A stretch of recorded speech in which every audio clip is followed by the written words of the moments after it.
So if you have a mortgage and you make a $1,000 payment, let's say a $1,500 payment, because that's more like it. When you make your payment, it goes into this balance and it's gone. You can't reach back over. I don't care if you had a medical emergency. You cannot reach into that and say, hey, I need 500 of that 1,500 I just put in there. They would be like, dude, are you crazy? A refinance, right? Why do they want to refinance? Because they get to reset the whole loan and they get all that interest that you've already paid. They get it all again. So that's why they want to refinance.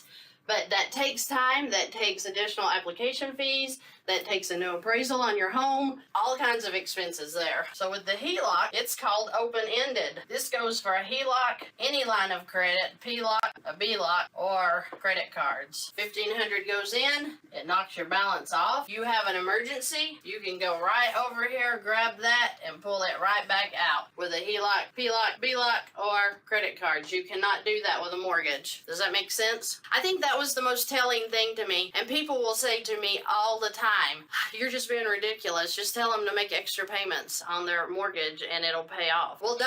I keep saying that. It's like, well, hello, if we could just make extra payments on everything, then we wouldn't have any debt. Nobody would, because, well, we'll just make extra payments.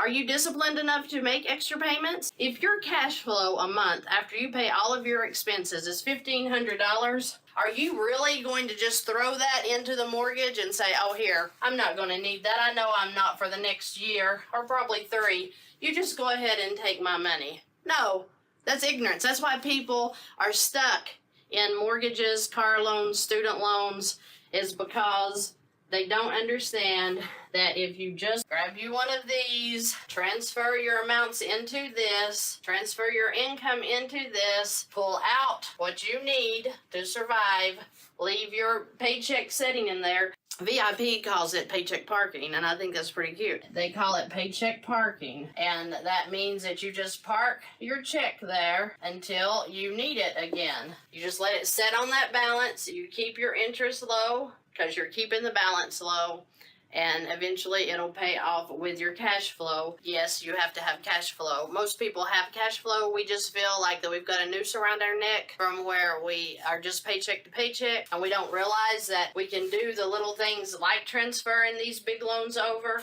We don't realize that with that $600 credit card I just showed you, you can wipe out that payment just by doing an income transfer. So there's so many simple ways to stop the paycheck to paycheck feeling. I think that that's my most satisfied clients, is when they realize that they didn't have to be paycheck to paycheck or stressed out.